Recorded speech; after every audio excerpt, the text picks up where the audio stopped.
안녕, 의사삼촌 서원장이야. 슈링크와 울세라 대표적인 리프팅 장비이지. 울세라와 슈링크와 차이는 일단은 수입산과 국산의 차이야. 그래서 첫 번째는 일단은 가격 차이. 울세라는 사실은 독일의 머츠사에서 만든 장비인데 수입산 장비야. 대표적인 울세라 장비고 나온 지 10년 이상 꽤 오래된 장비고, 슈링크라는 거는 우리나라에서 클래시스라는 회사에서 만든 장비인데 사실상 슈링크라는 장비도 나쁘지는 않아. 왜냐면 우리나라 기술력이 꽤 많이 올라갔거든. 둘 다 4.5mm 깊이의 집속 초음파를 조사하고 3.0 깊이의 집속 초음파를 조사하는 원리는 같지만 균일하고 강한 파워를 동일하게 낼 수 있느냐, 아니면은 비슷하게 흉내를 내면서 제대로 일정한 파워를 내지 못하는 요 차이 정도라고 생각하면 돼. 슈링크와 울세라 효능 효과의 주기는 일반적으로 울세라라는 장비가 처음 나왔을 때 리프팅 장비는 꽤 고가였어. 그렇기 때문에 보통은 얼굴에 시술을 하게 되면 예민한 사람들은 일주일, 그런데 보통 우리 피부가 콜라겐이라고 해서 얘네들의 턴오버 주기가 있거든. 얘네들은 보통 28주 딱 4주인데 맞고 나서 한 달째 제일 맥시멈 효과가 나타나. 그래서 이게 고가 장비다 보니까 보통은 1년에 한 번 하는 게 일반적이었어. 그런데 요즘에는 울세라 장비 금액도 많이 낮아졌고, 사실상 가장 좋은 거는 자주 하면 제일 좋지. 근데 이제 시간과 그 비용이 많이 드니까 얼굴에 많이 투자를 할 수 있는 사람들은 자주 받는 거고, 우리 일반인들은 조금 아무래도 자주 받기가 좀 어려우니까 1년에 한 번씩 하는데, 요즘에는 6개월에 한 번씩, 정말 짧으신 분들은 3개월에 한 번씩 받기도 해. 울세라든 슈링크든 장비인데 무조건 효과는 없을 수는 없는데, 어떤 사람들은 왜 효과가 있다고 하고 어떤 사람들은 효과가 없다고 하냐. 물론 시술자의 차이도 분명히 존재는 해. 그런데 일단은 그거보다 더 첫 번째는 적응증이라고 해. 초음파 리프팅 레이저가 효과가 많은 사람의 얼굴이 있고, 그리고 상대적으로 이런 초음파 리프팅을 하더라도 효과가 좀 적은 사람의 얼굴들이 있어. 그 차이가 나는 게 제일 클 거고, 그리고 같은 얼굴인데 어디서는 효과를 받는데 어디서는 효과를 못 받다. 이 차이는 아무래도 시술력의 차이, 그리고 얼굴의 각각의 파라메타라고 있는데 어느 정도 세기로 출력을 가지고 레이저를 사용하는지, 요것도 꽤 많은 그 결과의 차이를 나타내기도 해. 맞다, 아까 얘기 못한 것 중에 있는데, 울세라와 슈링크의 차이는 통증의 차이야. 슈링크는 그대하지 아파.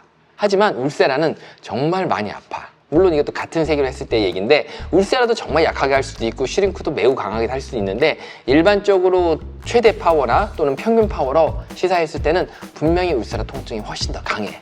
그렇기 때문에 대부분의 사람들은 울세라 할 때는 정말 잘 참는 사람들을 제외하고는 수면 마취의 시술을 많이 권장을 하지. 효과를 제대로 봐야 되는 사람들은 울세라, 그리고 리프팅 레이저를 한번 처음에 입문용으로 경험해보고 싶다 하면 슈링크. 그러다 보니까 20대 초반에 주머니 사정이 얇은 친구들은 슈링크를 먼저 일단 경험하게 되고, 그리고 중년 이후의 분들은 아무래도 얼굴에 조금 더 비용을 많이 투자할 수도 있는 분들한테는 울세라를 많이 시술을 하고 그런 데에 효과를 더 많이 보고 있지. 어느 날 할 때 받으면 좋다?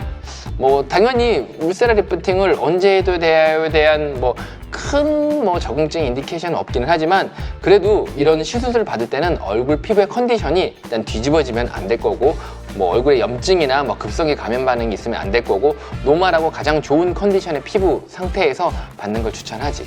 그래야지 시술을 받고 나서 레이저의 효과가 있는지 없는지도 알 수가 있거든. 슈링크 울세라의 주의점은 솔직히 말하면 크게 없어. 왜냐면 이 슈링크, 울세라 이런 리프팅 레이저는 제일 큰 장점은 비침습적이다. 쉽게 얘기하면 칼을 대지 않는 리프팅이라는 장점이 제일 크지. 그로 인해서 다운타임이 적고 일상으로 복귀가 빨라.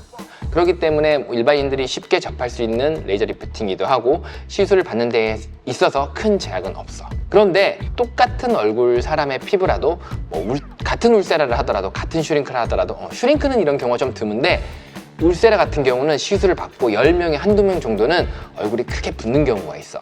네모처럼 붓는 경우도 있거든. 근데 크게 걱정은 안 해도 돼. 왜냐면 그 원리는 울세라랑 슈링크는 둘 다 집속 초음파라고 해서 레이저를 이렇게 포커싱 시켜, 초음파를. 그래서 열화상, 응고증을 만들어내거든. 그래서 피부 진피층에다가 열화상을 이렇게 일으켜. 근데 이로 인해서 염증 반응이 과하게 일어나가지고 예민한 피부 같은 경우는 얼굴이 크게 막 네모나게 붓는 경우 있어. 심하게 붓는 경우 있거든. 그런데 이런 붓기는 뭐 1, 2주 정도 갈 수는 있지. 그런데 이렇게 부었던 사람들이 오히려 가려앉고 회복하고 나면 예후는 훨씬 좋아. 효과를 훨씬 더 많이 봤다고 하지. 그런 경우가 있으니까 하나의 그 주의할 점은 내가 중요한 일정을 두고 뭐 이런 리프팅 레이저 시술을 받는다 치면 안 볼 수도 있지만 혹시나 볼 수가 있기 때문에 적어도 한 달 전에 시술 받기를 권장해. 울세라와 슈링크는 리프팅 레이저잖아. 뭐 얼굴이 처졌고 뭐 이렇게 톤이 떨어지고 또 얼굴이 뭐 흘러내렸다, 라인이 무너졌다 하신 분들에게 추천하지. 그래서 일반적으로 얼굴의 탄력이 떨어졌거나 얼굴선이 무너져서 좀 흘러내렸거나 이런 분들한테 추천을 많이 해. 그리고 효과는 아무래도 얼굴이 마르고 피부가 얇은 사람보다는 얼굴에 약간 살집이 있고 좀 통통한 사람들이 울세라를 했을 때 훨씬 효과를 더 많이 나타내. 그리고 또 하나 주의할 점은 보통 인터넷에서 많이 나오는데 울세라 시술하고 나서 제일 큰 부작용 중에 하나, 뭐 붓는 것도 있긴 한데 이거는 10명에 한두 명이고 잘못 시술을 받아서 나타나는 경우, 울세라의 제일 큰 문제점이라고 하는 볼페임이 있어. 이런 경우는 어떠한 경우가 나타나냐면 울세라라는 게 사실상 얼굴을 보고 라인을 디자인해서 피부가 흘러내린 부분에다만 보면서 이렇게 레이저를 조사를 해야 되는데 그냥 그런 거 무시하고 일정의 샷수만 내가 막 맞겠다 해가지고 특정 샷수만 채우기 위해서 어떻게 보면 좀 무성의하게 시술하는 뭐 대충 뭐 공장형 병원들이 있어. 이런 곳에서 잘못 시술을 받고 볼에만 집중적으로 울세라를 받게 된다면 이 볼이 레이저를 받아가지고 이게 달라붙어서 너무 강한 효과가 나타나가지고 볼 쪽에만 집중되다 보면은 볼페임 현상이 나타나기도 해. 그걸 예방하려면 당연히 한쪽에 집중해서 받으면 안 되고 볼에 집중해서 받으면 안 되고 얼굴 선 라인으로 무너져 내린 곳 위주로 얼굴 피부에 맞게끔 시술을 받아야지 이런 부작용을 예방할 수가 있어. 그렇지. 시술자의 경험치. 이 환자의 얼굴을 보고 이 환자의 이 부분에다가 이 정도의 에너지를 이만큼 조사를 해야겠다 라는 게 가장 중요하지. 정리를 하자면 울세라와 슈링크 차이점. 같은 리프팅 레이저 장비인데, 초음파 리프팅 레이저 장비인데 일단은 수입산과 국산이다. 그 차이가 있고 아프다 안 아프다 정도로 차이가 날 수도 있고, 그리고 그로 인해서 효과가 크다 작다, 그로 인해서 또 가격이 비싸다 비싸지 않다, 이렇게 차이가 나타나고 한다면 할 수 있겠어. 그래, 오늘은 울세라와 슈링크 차이점에 대해서 삼촌이 알려줬고, 다음번에 또 궁금한 거 있으면 여기에 달아주면 삼촌이 거기에 대해서 맞는 주제를 가지고 너희들에게 설명을 해주도록 할게.